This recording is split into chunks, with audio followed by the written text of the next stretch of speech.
Good evening and welcome to the Same Old Arsenal podcast, Christmas special, preview of Liverpool, a bit of everything, and wish me luck trying to control this lot. First of all, let me introduce my podcast brother from another mother, Mr. Suburban Gooner Chris. How are you, my lovely? I'm all right. Am I not a guest? No, I would never do to you what Cookie did to me. No. I'm all right. I'm doing good. You okay? Yes, I'm good. What makes this a Christmas party? Is it just Well, Albert's jumper? Is that it? Albert's jumper, the fact that it is Christmas Day next Monday, believe it or not.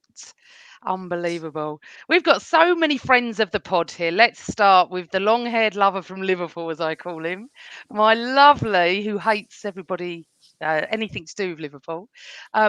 James Johnston, how are you, my lovely? Yeah, I'm very well, thank you. I don't hate everything to do with Liverpool, just like 98 to maybe 99%. I love a lovely city. I love Yeah, going there. someone has to do it. Like I always say to you, someone has to love them, and yeah, it is you. Well done for stepping. Shut up, you. Albert, how are you, my lovely? Yeah, not bad, man. The Christmas soon. My job, I don't get to see the customer for a couple of days, so that's perfect. We deliver in Peckham, so it's all right. But yeah, Can I'm you good. just I'm good. stand up and show everyone your lovely jumper? Oh, for goodness sake, man! Come on, let's have a look. You can I see it, didn't wear can't my you? North London for everyone tonight. Oh, There it he's is, the the only manager. one that dressed up with a bit of Christmassy, bless him. And I tried. Welcome back to the show. Two lovely, lovely gooners who I love to pieces. Jordan, Jarrett, Brian, JJB, how are you doing, darling? Good evening. I'm very, very well. Thank you. How are you? Yeah, it's lovely to have you back on. I love that voice. I love that Th- voice. Thanks for having me back. You are welcome. And my lovely other friend, Mr. Alan Algar. How are you, darling? Very well indeed. It's good to be back with you. It is. It's really lovely. But there is someone missing. I'm really gutted to say that Anthony Gow is unable to make it due to his coaching sessions overrunning. But he has promised me that he's coming back in the new year to chat with us. He might come on for the last 5-10 minutes if he gets back. But unfortunately, we've he's not going to be able to make it. So, everybody, and welcome to everybody in the chat room. Hello, everyone. Thank you for joining us. I know you must be all so busy with all your Christmas preparations, wrapping your presents for your family, watching all the Christmas films. Well, actually, let's ask each one of you. Alan, what's your favourite Christmas film? Christmas Vacation, Chevy Chase one. Superb Okay. film. Probably seen it, but Christmas Vacation. What do you mean? Probably seen it? That's not the right answer. The Well, answer is yes. It's brilliant. It's brilliant. You know me, I don't have a filter. I just say whatever comes into my head, I say. Right. JJB, your favourite Christmas movie that you have to watch? It's a controversial one, but I Oh, don't care. Die Hard. Die oh Hard for yeah. me is one of my favorite films, but it tends to be on Yes. Christmas time all the time. It's I don't know why, but I guess in one it is. Is it Christmas? 1 or 2? It actually is Christmas when the building. First one. Is it the first one? Yeah. Not So, yeah. me building, Jordan. That's the one. Yeah, I'm going with Die Hard. Yeah, love Die Hard. Love Bruce Willis in those. Albert.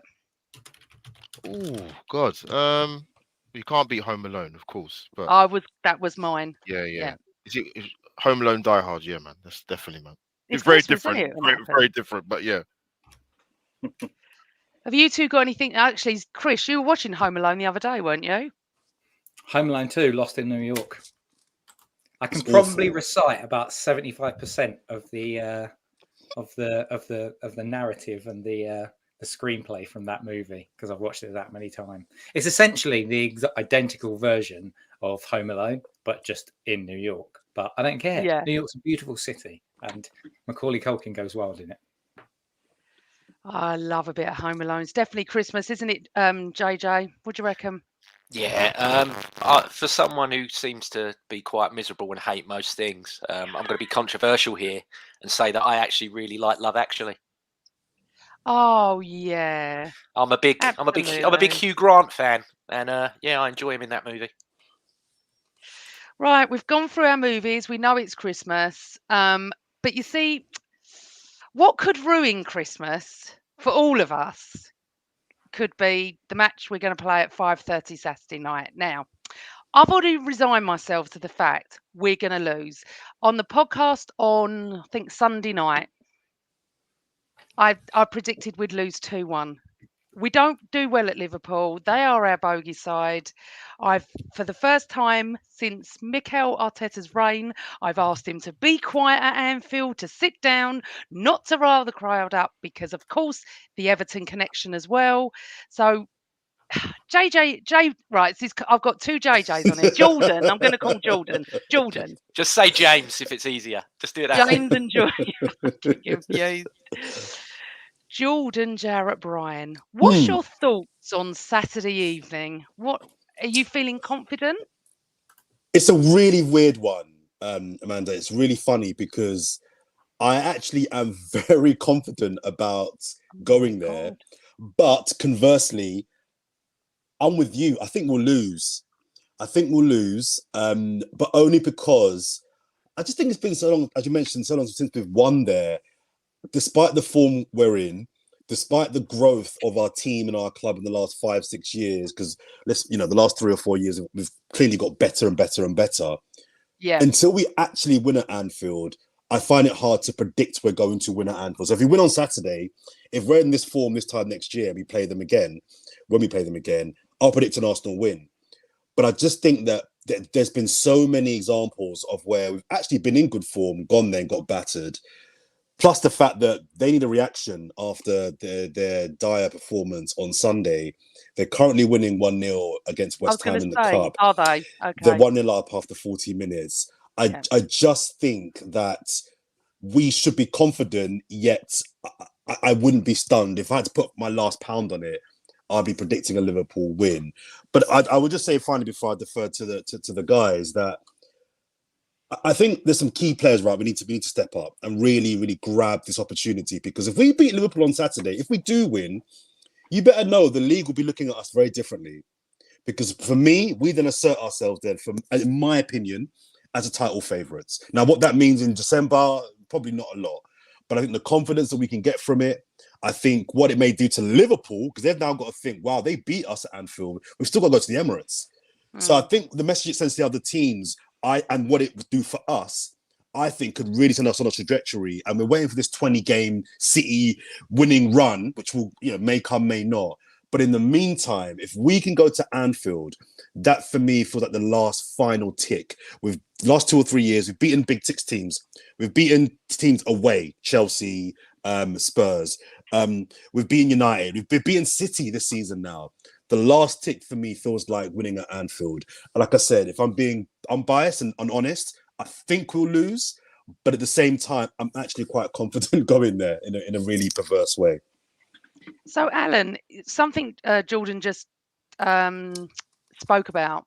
My City mates, this time last year, we're giving it the big one. Yeah, it's December. You watch us go. We're always better in the second half of the season. All of them. This time, they're saying it's not going to happen, which is weird because they're really cocky, and I love them all, but they really are cocky. They really are convinced this is not their season.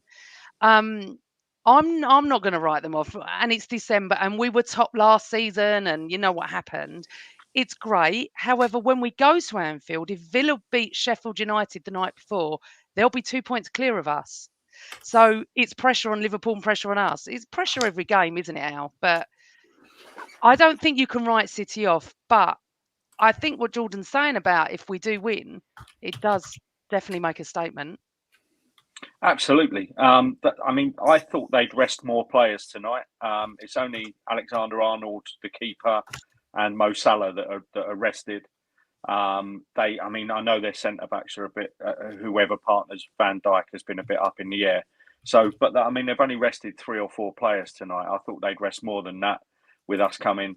Although saying that, West Ham have been absolutely shocking in the first half hour I saw. They were giving the ball away constantly. So maybe it won't tax Liverpool too much tonight. That said, I'm strangely optimistic, and usually that wouldn't be the case. I just think there's sort of an evolution of Arteta to tell here, and that first game where he had the speakers out at the training ground that was in the documentary, 2 seasons ago, where we got pasted 4-0.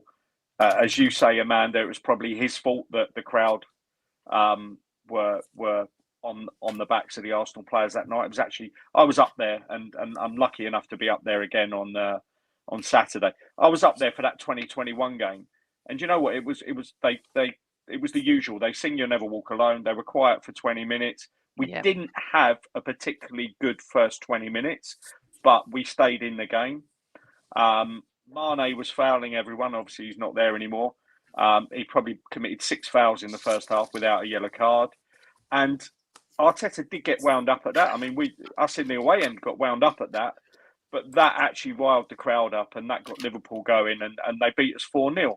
Now, the evolution of the team is that obviously last year, we've gone there and we've gone 2-0 up, and it looked, to all intents and purposes, that was us on the way to winning the league. We know what happened next, but at least it wasn't being pasted 4-0. And to me, I just got this weird thing with the symmetry of losing, drawing, and then going there again this year and winning. And just going back to your original question, which was about City, there's a really encouraging stat about their equivalent games. They're well over 10 points down on the equivalent games. So I know we always give them the excuse that they start badly. Some of these fixtures would have been in the latter half of the season last year. Yeah. And they were the games that they actually performed in. Well, they're well over 10 points down on equivalent fixtures.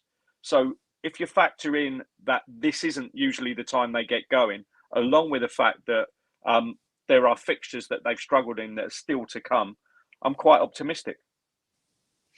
So it's interesting, Albert, isn't it? Both of them are optimistic. Am I the only one that thinks that it's just going to be the standard? But what Al said is right. I've been there 2016, 17, 18, I think it was, or 15. They literally raise the roof for "You Will Never Walk Alone," and then it goes silent. I literally was looking round Anfield going, what is going on? It is silent. Now, I know Champions League nights are not like that. They rock the place. But the atmosphere is non-existent. And yes, I've got a load of Liverpool mates, and I say it to them. I say, it's a myth, your atmosphere. So do you think that's going to help us if we can keep Mikel quiet? So obviously it's the Everton connection, as I said before, riles them up. It's like when we've got an ex-Tottenham manager standing on the touchline, what it's like for us. But are you positive for Saturday night? Well, as you know, as I mentioned before, we have our rivalries with obviously London clubs, but as James knows, my 3 points I want every season for quite a number of years is away at Anfield. That's always been the team I want us to beat. Is that more than United? Yeah, 100%, million%, million percent more, because our record's so poor there. But I think if you take into account, so obviously I think you put the comment up on the chat. Our away form actually in the league, going back to last season, is actually the best. So it is the best of the league, to be fair. And this season we started on fire. I think we rank 1 and 2 in every facet you can, or department you can think of. So that we're going to need that and a little bit more. Need a bit of luck when you go to these away grounds. Take Jordan's point. If you look at us Arsenal being competitive in these big 6 games, our home form, absolutely. Chelsea's away, Tottenham, first time in 10 years, beat them away. I think probably City and Liverpool, to me, are the 2 grounds. Arsenal fans, when they see a win there, man, we ain't got no God-given right to go there and turn them over. But just please, just do, for me, just do it, man. But I am confident, Amanda. I think the thing is, I can trust the team defensively, 100%.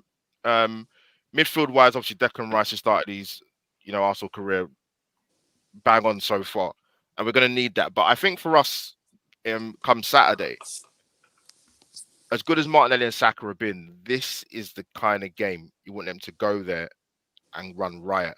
Robertson's missing. Tsimikas is a good deputy, but he's not Robertson. Trent, we know in terms of how he is defensively, not the best, but what he gives on going forward is amazing. But Saka and for me, Martinelli are key in this. Really, really key for us, because top end of the pitch is where people talk about us being ruthless, and we might not get many chances at Anfield, Amanda. Yeah. We were good last season for 40 minutes. 40 minutes is not enough to go and win at Anfield.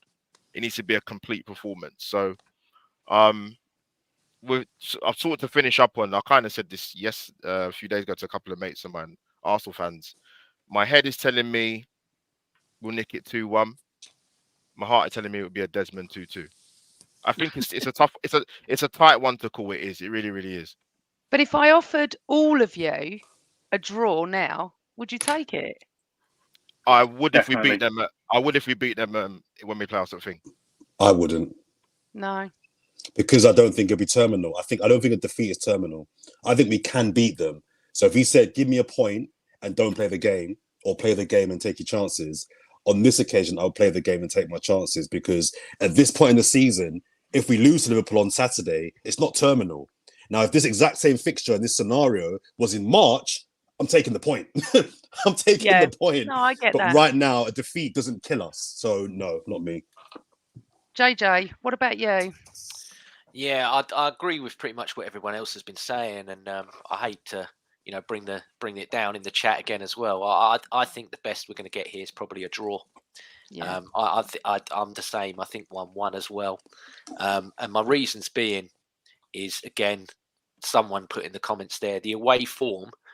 I think Chelsea, apart from that last 15 to 20 minutes where we played extremely well to get that game back, the other big games, Newcastle, okay, we were screwed out of that one, and Villa, you can say we were screwed, but it was the finishing, and it didn't lead me with enough confidence. Like what Albert said there about Saka and Martinelli, when you're at Liverpool, you have to finish your dinner. You can't play with your food against Liverpool. You have to put that ball in the net, and that still needs to improve, I think, for us to really go, okay, we're this team that's going to, walk this league now. There's other rival fans will tell us we're the best team and you're going to win, because they like bigging us up for us to then smash us when we go back down. But I think it all comes down to the finishing. And the other factor I've got, Amanda, and I saw it at the weekend when I watched Ben White and Zinchenko, after that 60 to 65 minute mark, they looked physically tired and they looked mentally tired. Well, you know that Liverpool, whatever front three, front four, whatever they do, are relentless. And you need a perfect game from both of them. And remember, we have not got a Tomiyasu level type of change that we can make if one of them has a stinker. So for me, it is a big miss. Big miss. It is monumental to ask Ben White and Zinchenko to not have a game where mentally or physically they do not break down for that 90 minutes. But Zinchenko worries me, Chris. He worries me in that defensive position. He needs to be further up the pitch. I think he's amazing up there, but he worries me. So, and the thing is that the thing that will go in our favour, Chris, is they are playing tonight. And as Jordan said, they're not made major changes. I'm assuming if they get one more, they'll bring maybe some off. But we have had that week that, JJ saying that we need, full 90 minutes out of Ben White and Zinchenko. What's your thoughts? So this is an interesting one. Like you said, I think I do find this idea of potential marginal gains quite interesting. We've had the full 90. I think if you're going to think about the perfect way in which you can lead into this game, apart from having a completely fully fit team, which we don't have a fully fit squad because you're missing the likes of Tomiyasu, as James said, you'd want to go into it off the back of one of the most commanding performances of the season. And that's literally what we've just done. Like, I watched it. I was one of those sad losers that was I was having a quick flick at my phone on about 45 minutes, 50 minutes in the stadium at the weekend, looking to see, because I was thinking, I don't think Brighton have had a shot yet. And they didn't literally register any XG until the last sort of dredges of the game, the last 20 minutes or so. It was a really commanding performance. So if you're going to put on paper Arteta's perfect football match, it might be a 2-0 against the likes of Brighton, where he just gives up no opportunities whatsoever. But this game at the weekend is really interesting because it's like the unstoppable force meets the immovable rock, because Liverpool have got the highest number of expected goals this season. I think it's 34 something. And we've got by far the best defence this season. If you talk about the chances that we're giving up, I think Man City are behind us. But they're something like, well, I wrote it down. It's we've got an XG goals against of 12.7 to actually it's City next, which is 16.5. So we're not allowing a lot of chances, but Liverpool are creating a lot of chances. So this is finally poised. It'll be really interesting. I think it was Alan that said about the squad. So yeah, you've got Van Dijk playing, Tsimikas playing, Szoboszlai playing, Gakpo and Nunez. Diaz will be the one that'll be interesting, and Salah. I mean, Salah's got 11 goals this season, so that's the big worry. And going back to your original point that you were making, just as you brought me in, Salah up against Zinchenko is a very different prospect to Salah up against Tomiyasu. Can I just so off the back of what Chris has said there, spoken about Arsenal not giving up many chances. If you look at a lot of the goals that Arsenal conceded, especially in the Premier League this season, they tend to be individual errors. They're not actual goals where we're defensively we've been all over the place or we've just been cut apart. A lot of the goals we've given away have just been an individual error. And to Zinchenko, I'm not a massive Zinchenko fan. So I think defensively, I don't think he's defensive minded. I don't think it comes natural to him. I think he has to work really hard to kind of not mess up. But one thing I will give him, and one thing I think is it could be a benefit playing him this weekend, is that he's brave. He's not shook. He's brave. And going to Anfield, you have to be prepared to get on the ball, drive into the middle with the ball, take the ball under pressure.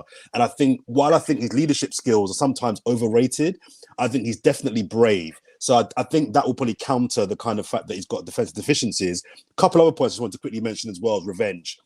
A lot of people talk about the season going away last year, the Southampton game at the Emirates, the West Ham game. For me, it was the Anfield game.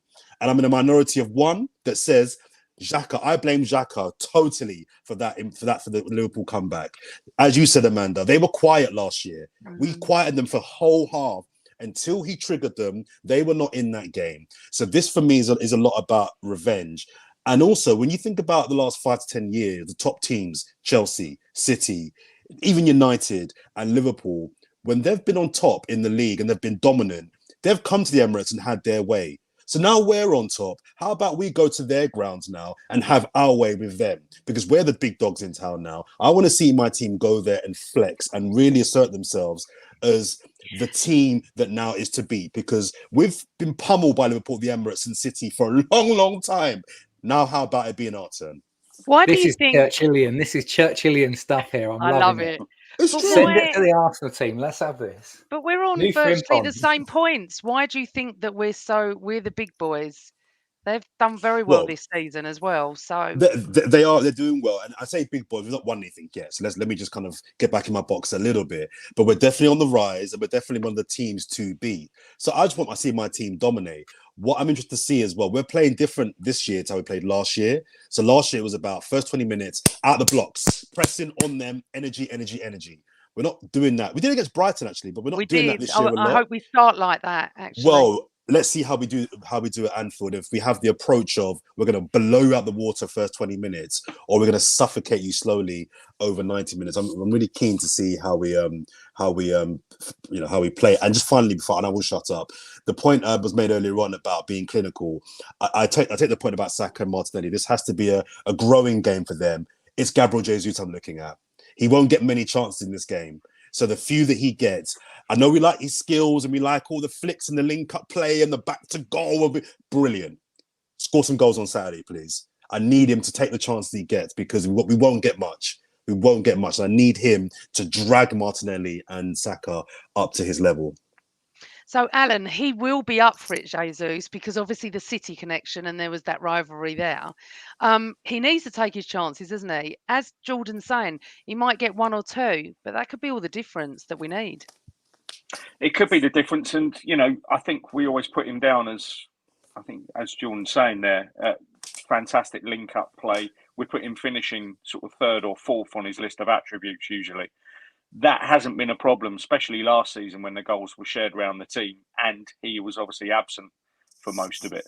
Now he's back in. We've integrated him back into the squad. He is doing a slightly different job. It was weird at the weekend. So if you look at that first goal, the fact he's so well hidden and it just pops up at the back post, I genuinely thought from the other end of the stadium it was Gabriel, as in the defender Gabriel, not Jesus, because I was just thinking that isn't normal striker play to just be sort of sneaking around the back there. That's a defender, and we've worked that out. And then obviously as he wheeled away, I realised it was him. So he's having to find different ways to score goals. But I think, in my mind's eye, I see our chances coming on breakaways where he's got to be quick, he's got to be agile, he's got to be athletic against Van Dijk, and he's probably going to have a couple of 1-on-2 situations where he's either going to have to hold it up, get Saka and Martinelli supporting, and then be clinical because he's not going to have much time to think about it. I think that kind of game suits him. And if you remember his goal, I forget the goal he scored in Europe this season, but there was a great goal in Europe this season. It was very similar to that. So look, I haven't got any doubts about that. I think, Saka and Martinelli, I think they've been a little bit off the boil recently. And you were talking about White and Zinchenko maybe looking a little bit tired. I don't think Arteta has been able to rotate as much as he would have wanted to up to this point. Now, seeing the injury stats around the Premier League this season, we're not actually even in the top half of minutes lost to injury of squad at the moment. But ours has been in key areas. And I don't think Zinchenko would get anywhere near the pitch at the weekend if we had a fully fit squad. But he has to be there. And look, people are pointing fingers at Ben White at the moment. But a lot of the fingers being pointed at Ben White at the moment are actually because Zinchenko's wandered off into midfield. We've been left with three at the back.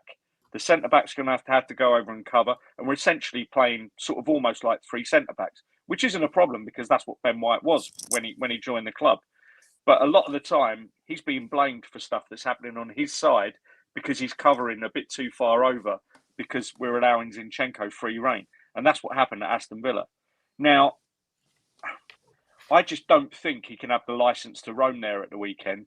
And that's why, and I've just seen it pop up in the chat, I would actually play Kivior. We don't need the inverted left back at the weekend. We just need someone that's going to defend and rely on the midfield. And we haven't talked about it yet because we've talked about the defence and the attack. I genuinely believe this is won and lost in midfield. And Declan Rice is going to have a stormer. And not only that, your mate Erdegaard's going to have a stormer as well. All of them, to be fair. Well, look, all of them. You know me, I this is the point that we've discussed many, many times, Amanda, respectfully. I just think I want more from Ødegaard in games like this. I really do. I want him to drag that team. I want him to get stuck in. I think it was the home game against Tottenham. He just looked like he didn't want to click into. There was only one way Tottenham could come and get a point at our place at the start of the season. That was by kicking us a bit in midfield and making it a physical battle. I think he turned his back on that. Now he's not that type of player, and he has immense quality in all the other facets of the game. But I don't want him as captain if that's the case, because sometimes you have to drag players like that. Dennis Bergkamp was like it as well, although he got stuck in a little bit more. But look, there are certain games where you just have to say, you're not doing it today. And he's one of those players. And those games have occurred in the big games where he gets pressed, he gets marked by two people, there's not much space, he's up against a bit of quality. I want to see him take that game by the scruff of the neck, because at the weekend he was fantastic. He and Rice were, I mean, put it this way, we didn't have any bad performers at the weekend, and those two were still head and shoulders above everyone else, Rice and Ødegaard. Ødegaard was fantastic at the weekend. I just want to go back on the Tottenham thing because he signed his contract the extension that week, and he was hyper. And I remember saying to Carl, he's got to calm down. This is Ødegaard, and he didn't, and I think that ruined it. But I will also say that I thought Ben White has been a bit off, but Brighton, I thought he was back to his usual brilliant self. But he did have that big mistake for their chance where he just fell asleep a little bit, and that's because again we were playing sort of almost three centre backs, and he got dragged across and it happened down his side. I mean, I'm not going to blame him for that because I think he's brilliant, and you can count those on one hand. But unfortunately, recently on one hand.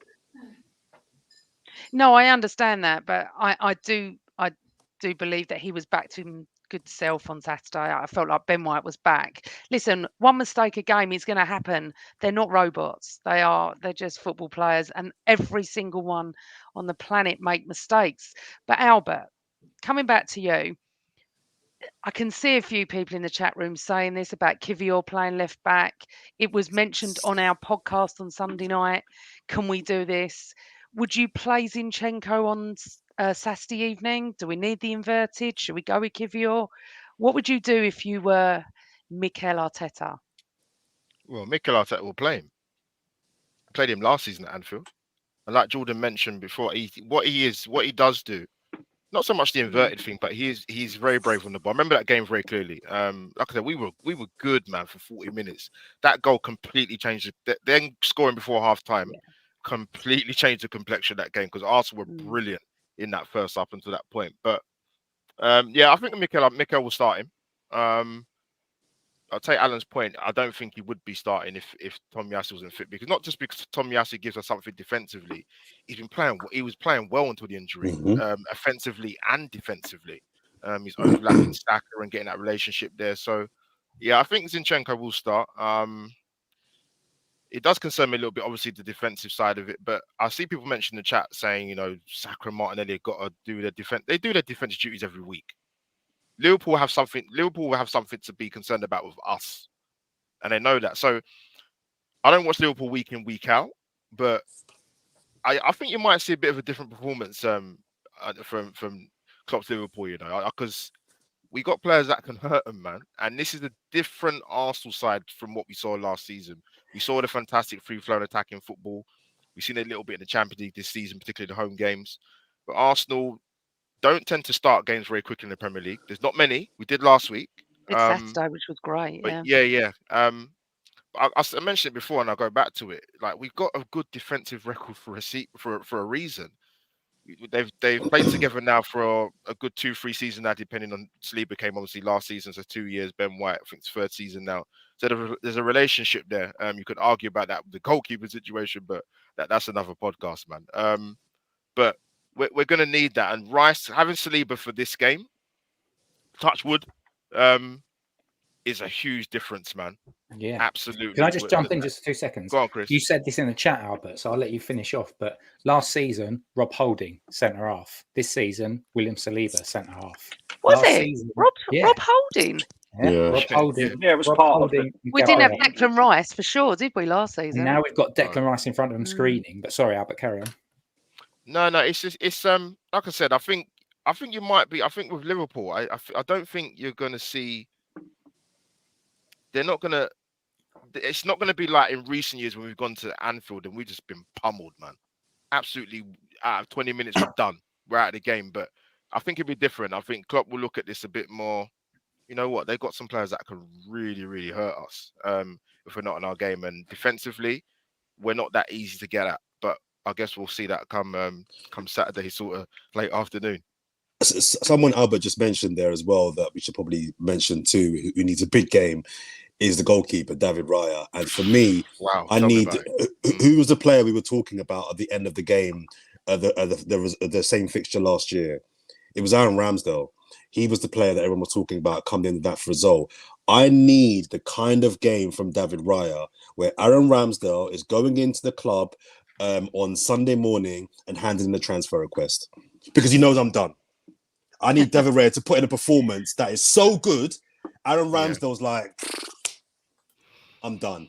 I need almost a coming of age, I'm here at Arsenal type performance from David Raya, because I agree, our defense is brilliant. Yeah. The irony is that although Zinchenko I don't think is a great fullback, you could argue our weakest link of our back five is David Raya. So he can't be the guy, because he will be tested. He will be peppered. He will be tested. And we need something akin to what Ramsdale did last year, this weekend, because he will be tested. I need Raya to kind of announce himself as like, no, I am the Arsenal goalkeeper. And I think if he does that, I think we could be looking at one of the results, not just of our season, of the season. I think if we go to Liverpool and beat them, that's one of those, like, you know, the end of the season, there's like a montage on Sky or BBC Match Today of the season. This could be the fixture. This could be where the goals and the saves in this game that features in that montage as the defining result of the season. I really believe we can do it, even though I don't think we will. Yeah. I'll tell you what we can't do, James, is we cannot go there and let an early goal in. We just cannot go chasing the game. 100% agree. And again, I agree with everything that everybody said. But I think a big factor with David Raya is that they will test his high claims. So we've got to be very, very careful in terms of not conceding corners, because Trent's got very good delivery. That Tsimikas has got very, very good delivery from corners. They got Van Dijk in there, who I actually, taking bias aside, I actually think Gabriel and Saliba are arguably the two best centre backs in the box in the league.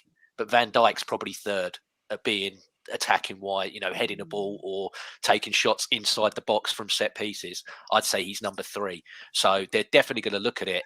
And like I mentioned before about the two fullbacks that we're going to play, they're going to want to cut inside, cross that ball to either Nunez, or if it's Jota playing up front, he's very good in the air as well. He's not the tallest, but he's bloody good in the air, Jota.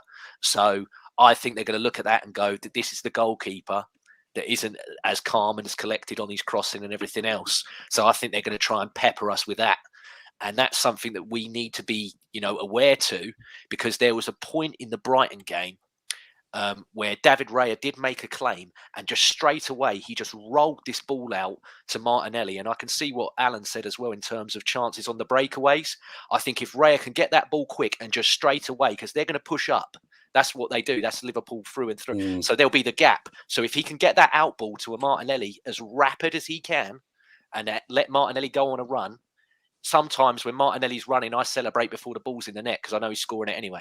I've seen enough from him enough times that I know he's going to do it. So I think that's a real weapon that if we train that all week, we can get something out of that if we play it right. But we need, James, like you said, we need Raya on it big time. James, having said that, James, would you then cheat? Would you then have a player on the halfway line for their corners?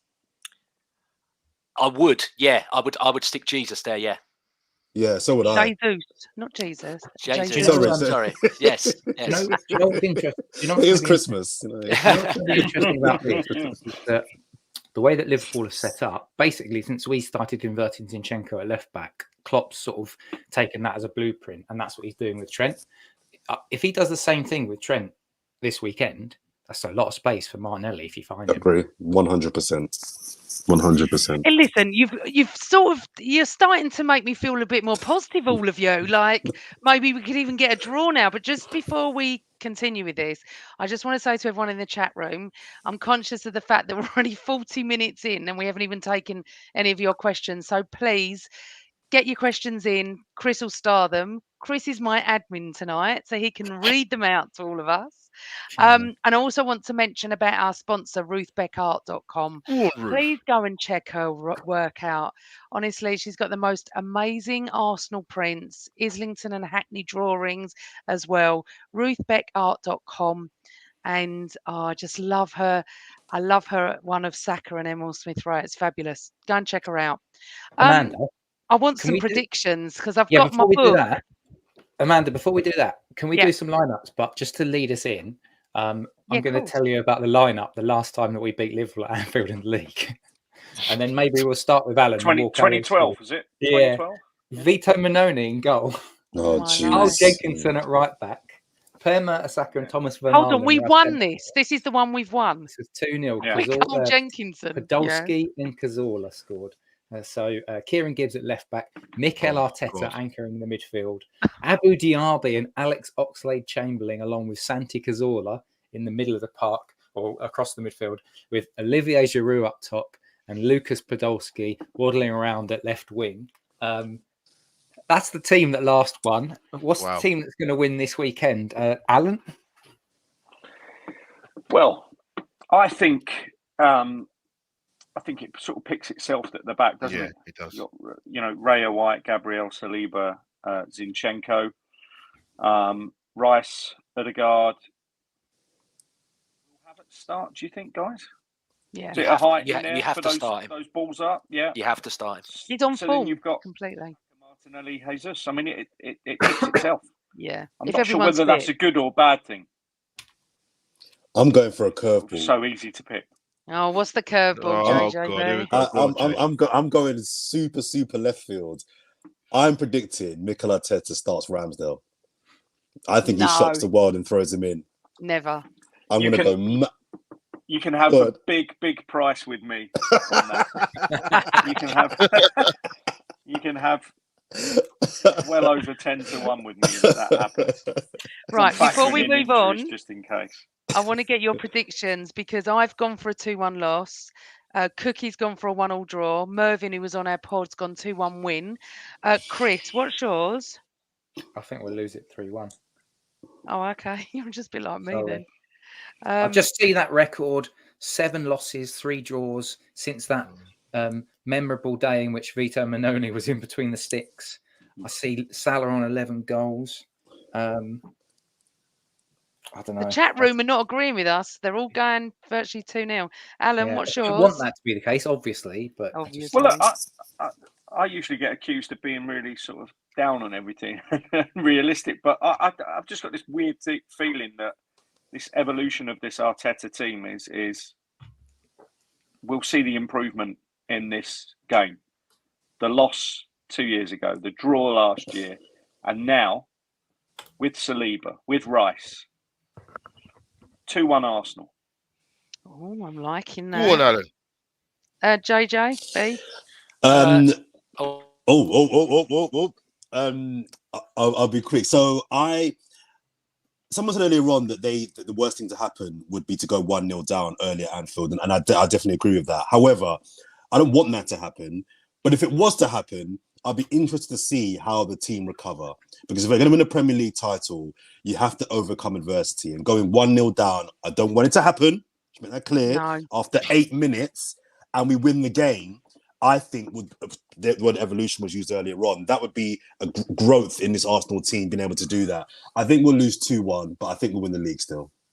By the way, Sam has done absolutely no favours tonight. One of the worst performances I've ever seen from them. Well, it's Absolutely 2-0 shocking. now, isn't it? Who? Do you know It's what? 2-0 now. They'll be able to rest players, and genuinely, the stats on this Hold on, I game need are Albert's prediction absolutely and crazy. LL Cool J. Albert? 2-2. Okay, and James? Yeah, I'm going to go 1-1. But Alan, what do I get at 1-1 with Havertz at any time?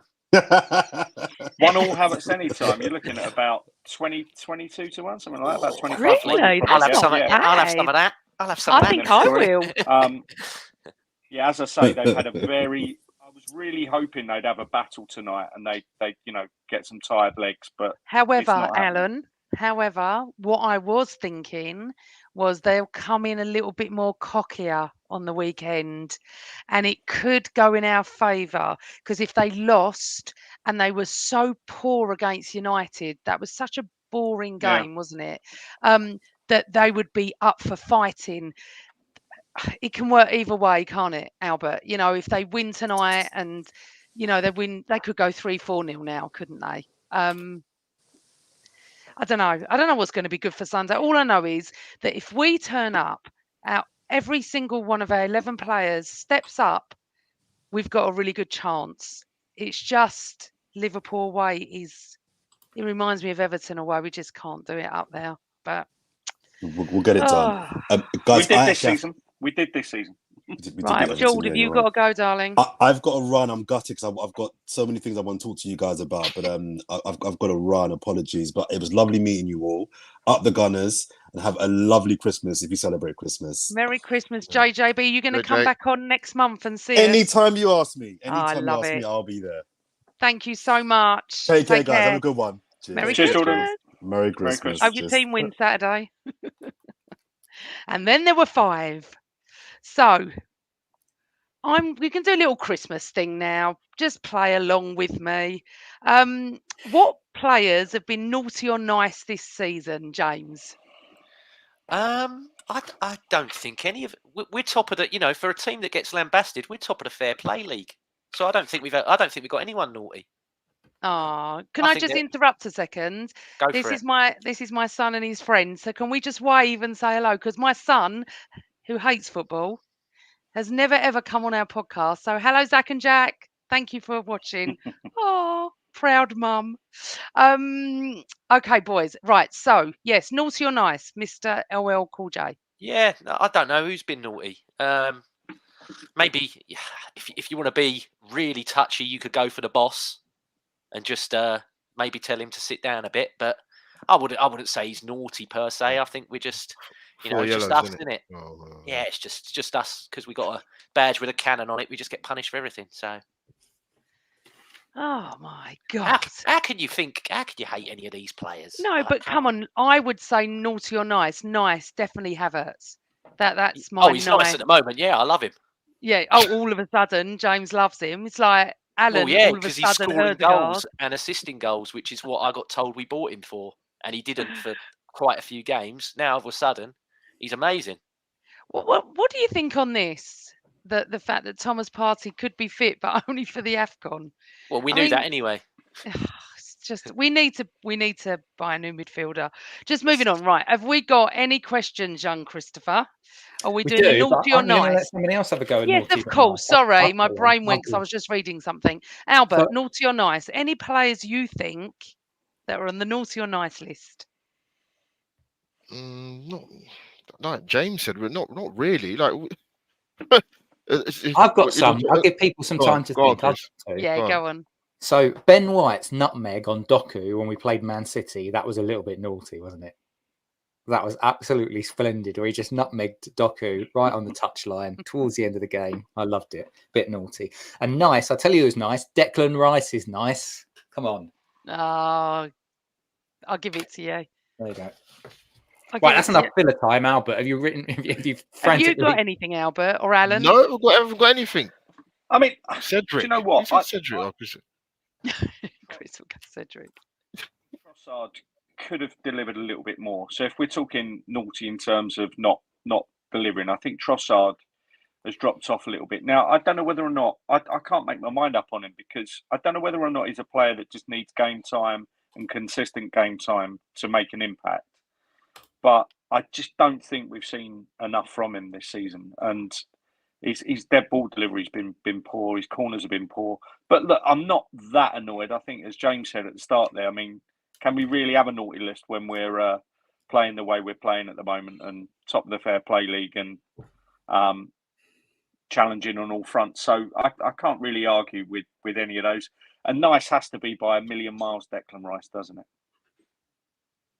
Oh, do you know what? It's like we could just call it the Declan Rice show. And it is a shame Anthony's not on because he waxes lyrical about the fact that he was his youth team coach and tells us little tidbits, doesn't he, all the time, Alan, that I mean, obviously we had him on the show thanks to Alan last August when he signed, or July. And I remember saying it, and I'll say it again. I said to him, "What we getting for 105 million quid?" And he told us, and he weren't wrong. To be Bargain. honest, absolute steal. And I've been saying this to every West Ham colleague of mine. You know, I think they're sick of me saying the same thing, that it should have been 130 million, let alone 105. He's just getting better and better. Okay, so you're done your naughty or nice. But what players, and the problem is none of you knew these questions. What players would be on your Christmas wish list? I'm going to start with you, James. Oh, what players that I want to join us? Yeah. You're talking about transfers? No. I was going to say, it must be Christmas wish if list. you're asking about transfers. My word. I'm going to be realistic because I see all this stuff about the strikers, and I don't think that's going to happen next month. I think we're waiting until the summer for that. So I think we're probably going to get a 6 type player. No. This is not transfers. This is on your Christmas wish list. If I could rub a little, genie thing, I can't remember, Okay. lantern, my brain. One player that you wish would join us in January. Haaland. Maybe be a little bit I'd realistic. be upset for Gabriel because I'd be like, yeah, it's happened again at this club, mate. Sorry. But yeah, Haaland easily. Al? Any player that can make goals out of nothing, I guess. I suppose. I don't know. Can we be completely creative with this and say Thierry Henry? God, could you imagine if we had Thierry Henry in this Well, that's what I team? was just thinking. You know, Oh. somebody can make goals out of nothing, even when Oh, it's my not life. connecting behind him. And bear in mind how much I think- it did connect in the other sort of 9 spaces in the outfield last year. The goals that we got from the players outside of playing striker last year was just incredible. The defence and defensive midfielders were responsible for something like 33% of the goals if you include assists, which is, you know, not quite there this season, but we're not quite spreading it around as much because we're not getting as many chances. But obviously, as we said earlier, as Chris said earlier, we're stopping chances the other end as well. I think Thierry Henry in this team, we would be absolutely unstoppable, Albert, wouldn't we? The amount of chance, oh my life, it would be amazing. So, who's on your Christmas wish list if you had one? Mine would be Ivan Toney, just someone to put the ball in the back of the net, someone like that. That's realistic, not Haaland. You said wish list. You said you had a magic I genie. know, but You said you had a genie. all right, Magic Genie, Haaland, Henry.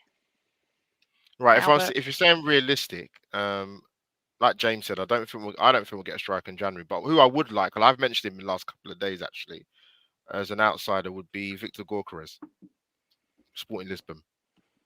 I think he'd be perfect for Arsenal. On your wish list. He's been scouted, Albert. He has. I think I've seen that. He's my answer. Yeah, he's. I know people go, oh yeah, you know, the Championship at Coventry, but yeah, listen, people can come from the Championship and do business, you know. But he's gone Sporting Lisbon, 15 and 18 and 7 assists. That's not bad. I don't care what league you're playing in. That's not a bad start to a season. So 25, Amanda, 6'2", all-round striker. I say all-round. Go and watch him play.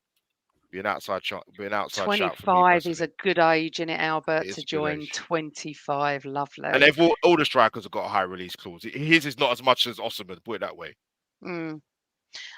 Young Chris, on your wish list. I don't really know about player, but I just feel like we probably need a bit of what Alan said, which is we need someone.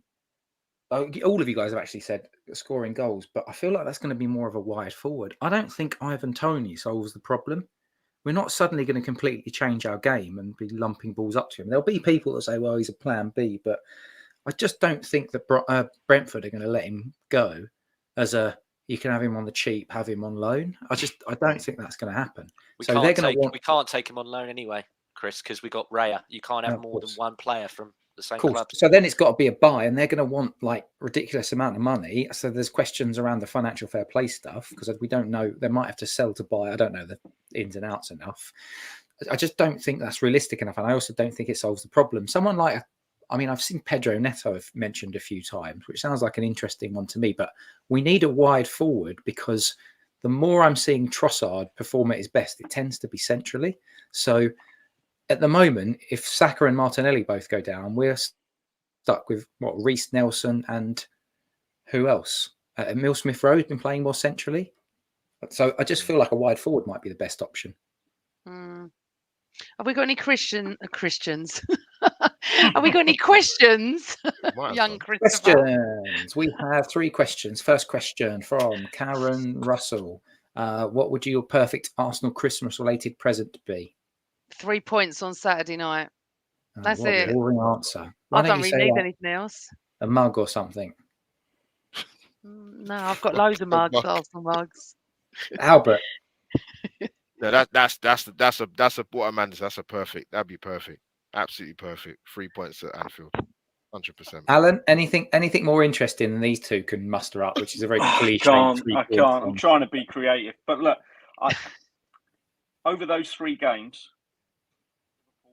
West Ham and Fulham, I think we'd take 6 or 7 now, wouldn't we? I think, and that's good progress. That is good progress. So, 7 points from those 3 games.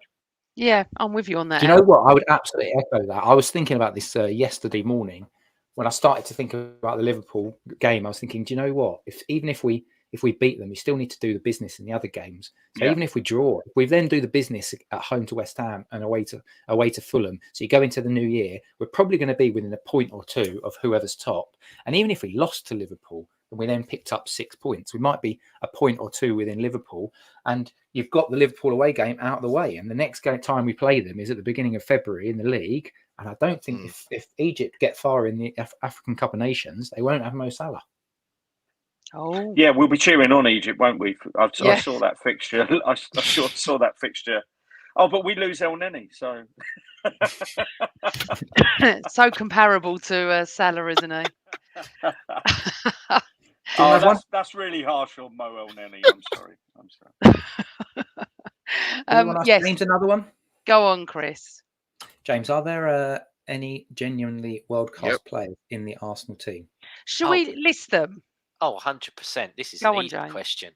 Well, for Hold me, on. Sorry to jump in. I was working with this magazine on an article where they produced the world class ahead of a World Cup, and they said, "What's your definition of world class?" So you have to be in the top 5 in your position to be world class at any one point. So have we got anyone that's in the top 5 in their position in the world? Declan Rice, Bukayo Saka, Saliba. that's it. If you're saying top 5 in their position in the world, they're the 3 for me. Yeah, 100%. Because I think you've got others that are bordering on it. Yeah. But yeah, they're definitely not top 5 in the world in their position. But yeah, I think Saka's the top, definitely in the top 5 of the right hand side wingers. Declan Rice is top 5 of my 6s in the world, and Saliba is definitely top 5 centre backs. Do we not think Gabriel? I like him, but yeah, top 5, no. But I'm not saying that he's not. I thought at the weekend that he was better than Saliba, actually. But there is times where that happens. So I'm just glad that he's there, because I think Gabriel's actually criminally underrated. But he's not. Yeah, I wouldn't say he's top 5. No. Yeah. Someone's put in the chat Erdegaard. Not a chance. Not a chance. I love him, but he's not. I love him, sure? but he's not top 5 in the world at what he does. Not a chance. I love him. I think his skill levels might be top 5 in the world, but his all-round game is not in the top 5 in the world. Would we think Martinelli's close or not? No. He's a little bit off. Not yet. Anyone else got anyone else that they would put forward? With Martinelli, it's that final ball distribution, which I'm sure many of us have talked about, is not always on point, and you only get his goal scorings as well. You're right, because the thing is, with Martinelli, it's for a player playing in his position, assist wise, he's got to be better, much better. And I'm not saying it's not a small amount. For me, it's quite a big amount. Yeah.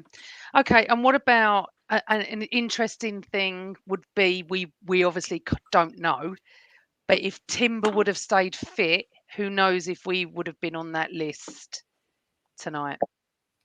Because I think he's the world class list. I mean, he'd have to do a lot in. But I think he's got it. I can't wait to see him back. So we just saying Saka, Saliba, and Rice. Yeah. Okay. Well, that was the 3 I said. I couldn't really.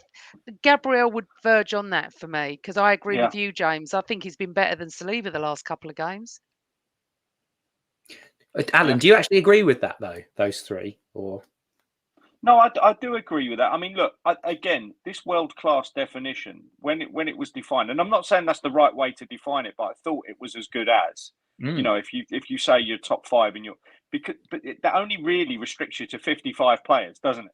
Or 60 players if you sort of add another position in there, play 2 forwards. So in reality, we're still sort of saying we've got 3 of those and possibly loads knocking on the door with a very young squad. So I'm incredibly positive on that front. What I'm not positive about is that, just to give, I know this won't be evergreen content that people can consume tomorrow, but the fact that Liverpool are having an absolute stroll here. They've put Salah and Alexander-Arnold on the hour mark, but they're 3-0 up. West Ham haven't had a shot. They've barely had a corner, and they're having an absolute stroll in the park. So any of those West Ham fans that gave you stick, Oh, yeah, they always do. It's because great. they beat us in the previous round, Yeah. what was the point? Seriously, what was the point? Because they've gone and rolled over there. They've gone It's and absolutely helped rolled over. us because we may have had to play Liverpool tonight and then Saturday. So it's definitely helped us. But just think about this. Saka, Saliba and Rice would walk into any team in the Premiership. And I think any team in the world. I can't see them being turned down, Albert. Could you? No, it's funny because I'm glad you brought up the world class thing, because I think how people view it, I actually find it quite hilarious, because their yardstick for world class is, Messi and Ronaldo, for example, or it's Baresi and Romario from back in that's how people measure it. There's no context in whatsoever. I mean, you look at Saka. He's got to play Champions League football, which I still don't get that argument personally, still even now. But now he's got the most goal contributions of any player in the Champions League.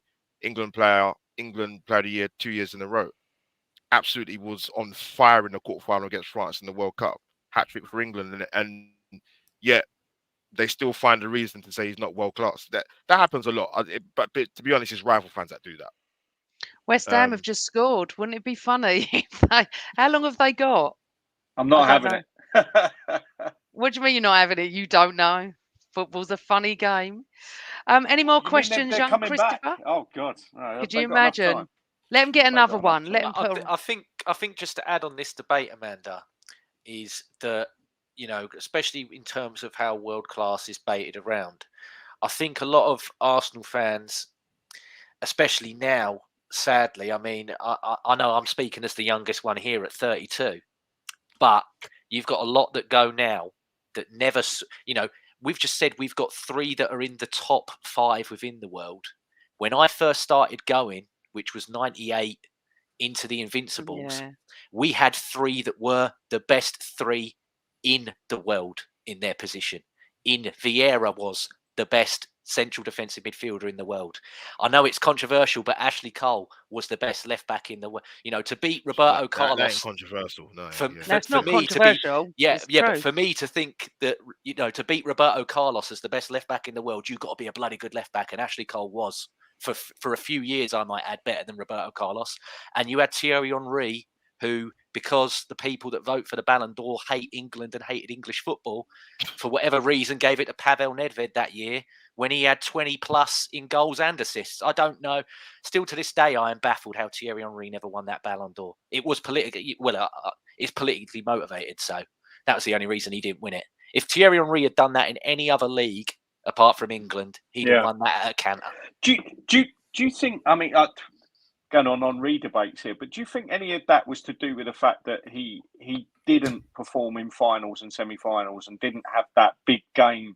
And by the way, that's, I mean, what he did for us over the course of seasons was always good, but he never had that big moment. No, he never performed well in the final. 100%. Yeah.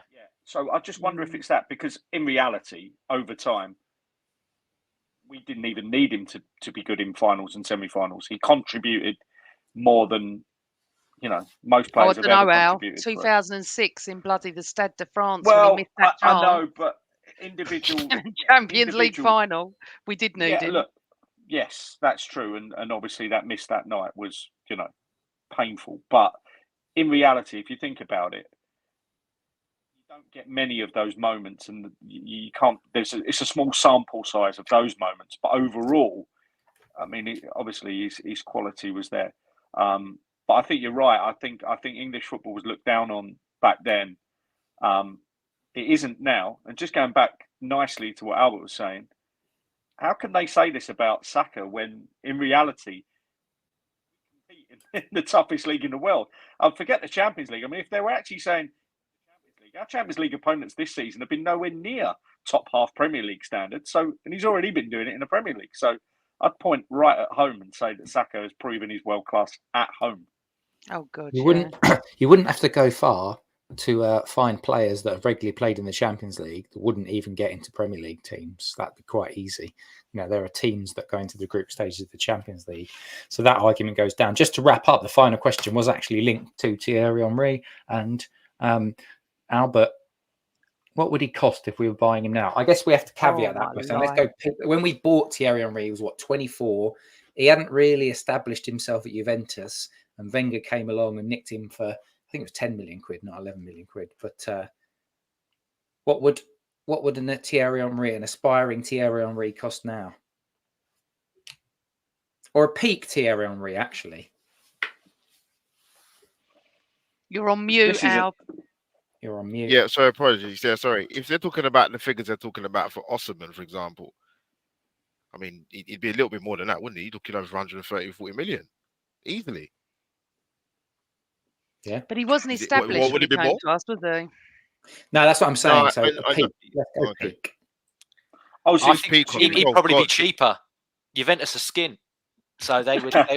They are. They've got such financial ruin that he'd probably be cheaper. But we'd have to get him on a 3-year loan with 6 packs of magic beans and some other. You know what they're like. Juventus, if it's under the table, like if you can slot some little bits in there, they love it. That's about right. That figure. But I mean, his transfer to Barca wasn't even 20 million, was it? It was like 15, 16. Yeah, so, even on inflation, that seems really cheap. I think the players though we did. Peak, sorry, Al. Just the players we did have, like Perez and Overmars. Oh my God. I mean, what we only saw back then was just incredible. Just the best. Perez for me, I just loved. Bergkamp, I mean, whatever. Anyway, it's 20-10. I'm shattered. We need to say goodnight. I've really, really enjoyed this, and I do apologise again. Anthony would love to have been on, but his coaching session overran. He will come in probably on in the new year. We're probably going to do a post-game show on Saturday night, but at the moment it's just me because my 2 podcast brothers have decided they're too busy, because not that it's the busiest time of the year ever. But please, if you subscribe to us on YouTube, and put the bell on, you'll know when shows come up. So we're going to do quite a lot over the Christmas period. So James, Albert and Alan, thank you so much. James, tell everyone where everyone can find you. Yeah, so it's just like it's on the screen now at LL Cool James 91. I was going to just quickly throw another question out there, just briefly, as quick as I can. If you could have one player from the current team, not past, current, round your house for Christmas, I think we're probably all going to have the same one. But if you could have one player around for Christmas dinner, who would you have and why? Can we have 2? No, you can only have one. No, 2's greedy. You can only have one. I think it would, for me, it would be, it'd be really tough, but I think Bukayo Saka. I would have talk to Saka all night long. I would have Bukayo Saka because I'd feed him. I'd be like, I'd be scooping stuff off my plate, going, you need more of that than me, mate. Come on. I'd be pummeling him with cauliflower cheese. Like, get that I'm down, assuming the rest of you are Declan Rice. Ooh, I'm going to say Aaron Ramsdale, just to talk about the last few months. Yeah, get some gossip. Well, Aaron Ramsdale's dad. I saw him at the Emirates actually on Saturday. 5-1 to Liverpool. 5-1. Oh, 5-1. Bloody hell, that's gone. Oh well. We can we can all just assume that they're going to be a bit buzzing now, but it is what it is. Right, JJ, thank you. Albert, where can everyone Chris didn't find say you? who he'd have round. Alexander Zinchenko, because I just think he'd be a bit of a joker. So It would actually. It'd be fun. Or Havertz, so I could just sing the song all night because I can't stop singing it anyway. Wacka wacka, eh? Albert. Yes, where Amanda. can everyone find you, my lovely? Yes, you can find me here, there, and everywhere. I'm just putting Albert JTV on YouTube.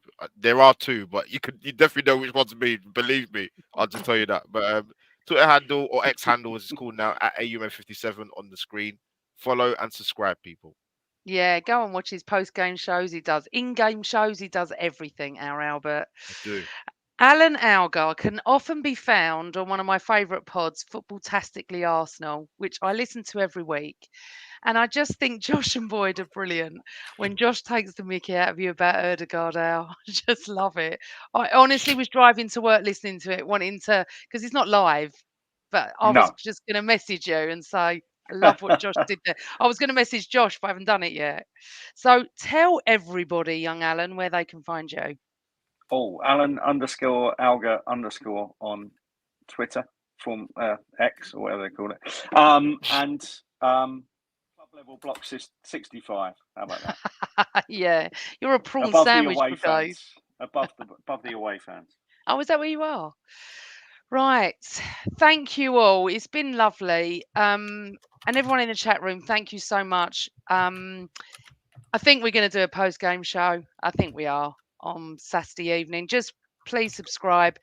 Everyone on audio, appreciate all your constant, our audio figures are going up, which is lovely to see as well. Christopher, have you got any last words to say before I say goodbye? Nope, just Merry Christmas to everybody. If I don't speak to anybody beforehand, and let's hope for those 3 points, or as we were just talking about, 7 points from 9, please. I've just had this weird thought that because it is Christmas, surely we would all take a draw because you just don't want Christmas spoiled.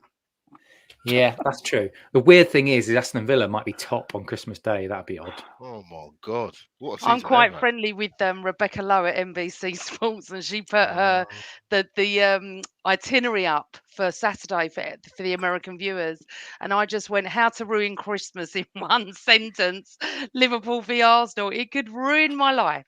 However, let's think positive. I look forward to seeing you all Saturday evening. We just want 3 points.